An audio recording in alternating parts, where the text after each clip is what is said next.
هنقدم عملة النهاردة عن ملوك. أنا أول مرة أسمع عنهم، اسمهم ملوك الطفايلة. كانوا في شرق الأردن. أرسطوبولوس حكم من 54 ل 92 ميلادي. وأرسطوبولوس ده كان ابن هيرودس وحفيد هيرودس الأول الكبير. ينحدر من السلالة الهيرودية للملوك الموالين للرومان. يعني أصل الطفيلة منحدرة من الملوك الموالين للرومان، وبينحدروا من أصول أدومية من مدينة بصيرة بالقرب من الطفيلة شرق نهر الأردن. يعني الطفيلة نسبة إلى الطفيلة اللي شرق نهر الأردن. ومنح بدوره مملكة أرمينيا الصغرى في سنة 54 بعد الميلاد من قبل الإمبراطور الروماني اللي كان له صيت كبير اسمه نيرو.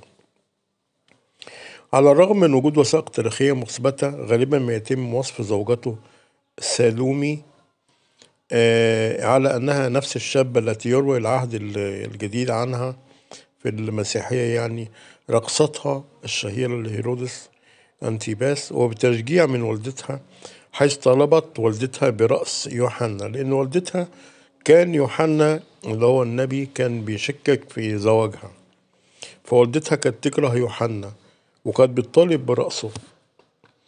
اللي هو سيدنا يحيى عليه السلام المقطوع الرأس المقطوع، كانت بتطالب برأسه المقطوع يعني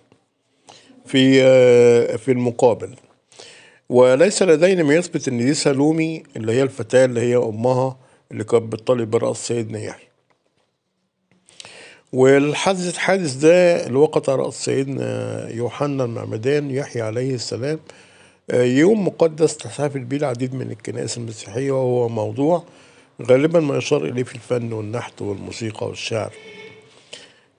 دعم أرسطوبولوس وهو ملك مخلص لروما الجنرال جانيوس اللي كان بيحارب في الحرب الرومانية الباريسية. الباريسية مش بالسين، بالساء، من سنة 58 إلى سنة 63 بعد الميلاد. وحصل على جزء من أرمينيا الكبرى كمكافأة له.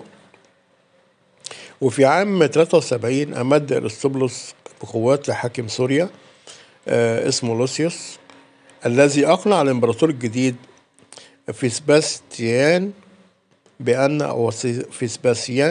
أنطونيو خوس الرابع كان يخطط للتمرد والانضمام إلى الحاكم الأول بتاع بارسيا، وتشكل حلف روماني أدومي للقضاء على كليهما.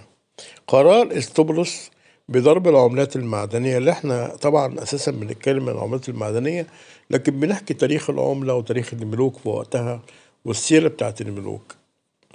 قرر أرسطوبولوس بضرب العملات المعدنية في عامين. كان عام يعتبر العام 13 من حكمه، كان سنة 67 و 66 ميلادي، كما ظهر العملة الحالية اللي احنا بنعرضها دلوقتي، وهو عام 17 من حكمه كان 71 و 70 ميلادي، كما أكدت كوفاكس ولاحظه هندن. وثبت من خلال التاريخ الواضح على أن هذا النوعان من التواريخ الوحيدة المعروفة للملك أرسطوبولوس، الذي يحمل ألقاب الجنرال تيتس ابن الإمبراطور فيسباسيان.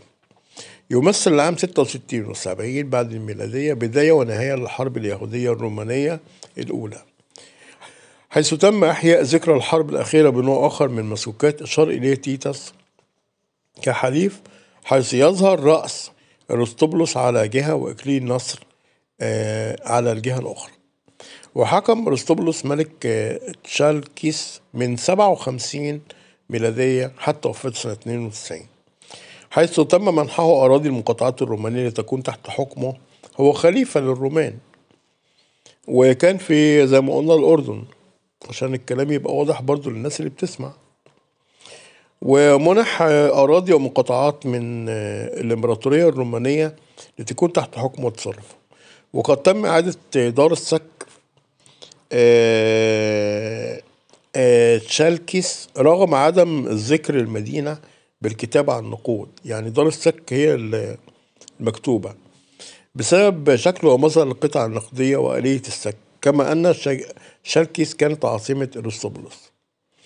القطعة دي بيقدمها أحد السادة اللي هو عامل المقال، اسمه سالم إبراهيم الشديفات، ده خبير متخصص باللغة العبرية والمسكوكات والتاريخ القديم للأراضي المقدسة، واحنا بنقدمها لحضراتكم عشان تستفيدوا أولا من التاريخ، زائد تشوفوا العملة وجمال العملة وتعرفوا تاريخ العملات. أنا متعمد أقول تاريخ كل عملة عشان احنا يبقى عندنا الثقافة التاريخية للعملات، حتى لو عندك القطعة اللي بتقابلك تبقى انت عارف قصتها او حكايتها، او ابعتها لنا لو احنا عندنا معرفة بالقطعة هنقول لك الحدوتة بتاعت القطعة.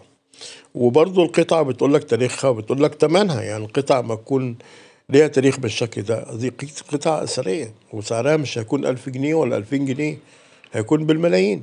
عشان كده احنا بنقدم قطعة بنبقى قاصدين نتكلم عنها تاريخيا، عشان نقول لك إن القطعة دي بتحمل تاريخ، والقطعة دي مش ب1000 جنيه ولا ب2000 جنيه، القطعة دي بملايين الجنيهات، في منها كتير جدا موجود في المتاحف. فأنا بنقدم ده لحضراتكم عشان تستمتعوا. والسلام عليكم ورحمة الله وبركاته.